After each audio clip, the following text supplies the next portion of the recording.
Hi friends, hello అందరికీ. Welcome to my channel Divya vlogs 3780.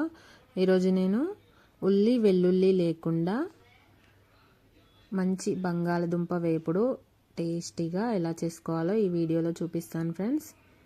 మంచి టిప్స్తో చెప్తాను. వీడియో లాస్ట్ వరకు స్కిప్ చేయకుండా చూడండి. ముందుగా నా ఛానల్ ఫస్ట్ టైం చూస్తున్న వాళ్ళైతే సబ్స్క్రైబ్ చేసుకోవడం మర్చిపోకండి. అలాగే ఈ వీడియో కనుక నచ్చినట్లయితే లైక్ చేయడం మర్చిపోకండి. ఇక ప్రాసెస్లోకి వెళ్ళిపోదాము. స్టవ్ ఆన్ చేసి గిన్నె పెట్టేసుకొని ఆయిల్ వేసుకోవాలి. ఆయిల్ వేడెక్కిన తర్వాత పచ్చిమిర్చి వేసుకోవాలి ఫ్రెండ్స్. పచ్చిమిర్చి కాస్త ఎక్కువగానే వేసుకోవాలండి. నేను ప్రతి వీడియోలో చెప్తున్నాను, ఈ వీడియోలో కూడా చెప్తున్నాను. మనం ఆనియన్స్, అల్లం వెల్లుల్లి పేస్ట్ ఇవన్నీ ఏమీ వేయం కాబట్టి ఆ ఘాటుని బ్యాలెన్స్ చేయడానికి పచ్చిమిర్చి మనం నార్మల్గా వేసుకునే దానికన్నా కాస్త ఎక్కువ క్వాంటిటీలో తీసుకోవాలి. అందులోనే ఖచ్చితంగా మెంతి ఆకు, కొత్తిమీర కంపల్సరీ వేసుకోవాలండి. మెంతి ఆకు ఫ్రై అయిన తర్వాత పసుపు వేసుకొని ఫ్రై చేసుకోవాలి. పసుపు వేసుకున్న తర్వాత చిన్నగా కట్ చేసుకున్న ఆలుగడ్డ ముక్కలు వేసేసుకోవాలి.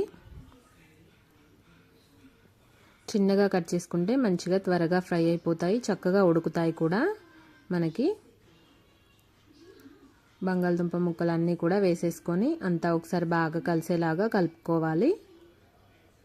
మెంతి ఆకు వేయడం వల్ల మంచి ఫ్లేవర్, మంచి అరోమా వస్తుందండి.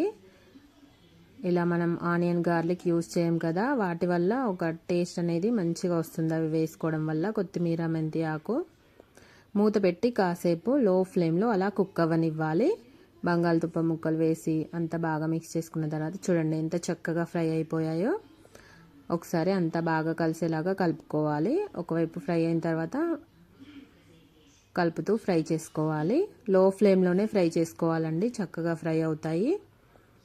ఉడకాలి కదా మనకి బంగాళదుంపలు, అందుకని లో ఫ్లేమ్లో ఫ్రై చేసుకుంటే మంచిగా ఉడికిపోతాయి, ఫ్రై అవుతాయి. ఇప్పుడు మూత తీసే ఫ్రై చేసుకోవాలండి. మొదటగా ఒక 5 minutes అలా మూత పెట్టి మగ్గించుకోవాలి బంగాళదుంపలు. తర్వాత మూత తీసి ఫ్రై చేసుకోవాలి. మూత తీసే ఉంచాలి, మళ్ళీ మూత పెట్టకూడదు. ఇప్పుడు ఇందులో తగినంత కారం వేసేసి అంతా ఒకసారి బాగా మిక్స్ చేసేసుకోవాలి. బంగాళదుంపలు ఒక 50% ఉడికిపోయిన తర్వాత, ఫ్రై అయిన తర్వాత కారం వేసేసుకొని కలుపుకోవాలి. ఇందులోనే ఇప్పుడు రుచికి సరిపడా ఉప్పు కూడా వేసేసుకొని అంతా ఒకసారి బాగా మిక్స్ చేసుకోవాలి. మరొకసారి రుచికి సరిపడా ఉప్పు వేసేసి అందులోనే కొద్దిగా ధనియాల పొడి అండి. ఇది ఓన్లీ పచ్చి ధనియాల పొడి అండి. ఓన్లీ ధనియాలు డైరెక్ట్గా గ్రైండ్ చేశాను, వేయించలేదు. ఎలాంటి మసాలా కాదు, ఓన్లీ ధనియాల పొడి మాత్రమే. దీనివల్ల కూడా మంచి టేస్ట్ వస్తుంది మనకి ఫ్రైకి, వేపుడికి, బంగాళదుంప వేపుడికి మంచి రుచి వస్తుంది. ఉప్పు, ధనియాల పొడి వేసిన తర్వాత అంతా ఒకసారి మరొకసారి బాగా కలిసేలాగా కలుపుకోవాలి. కలుపుతూ లో ఫ్లేమ్లో అలా కుక్ అవ్వనివ్వాలి.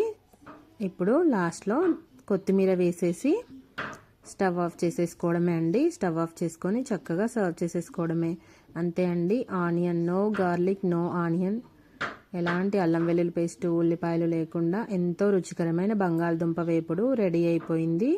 చక్కగా దీన్ని రసంతో సర్వ్ చేసుకుంటే, రసంతో కానీ, టమాటో రసంతో కానీ, పచ్చి పులుసుతో కానీ సర్వ్ చేసుకుంటే చాలా టేస్టీగా ఉంటుంది.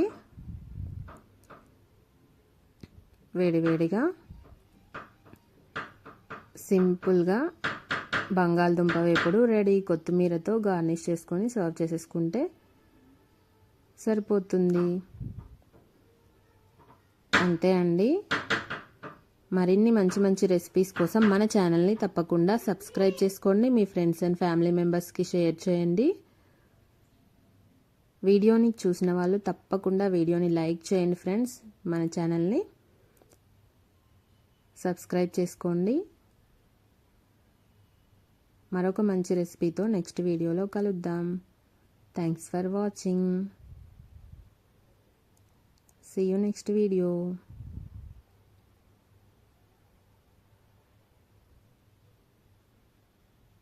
Bye bye.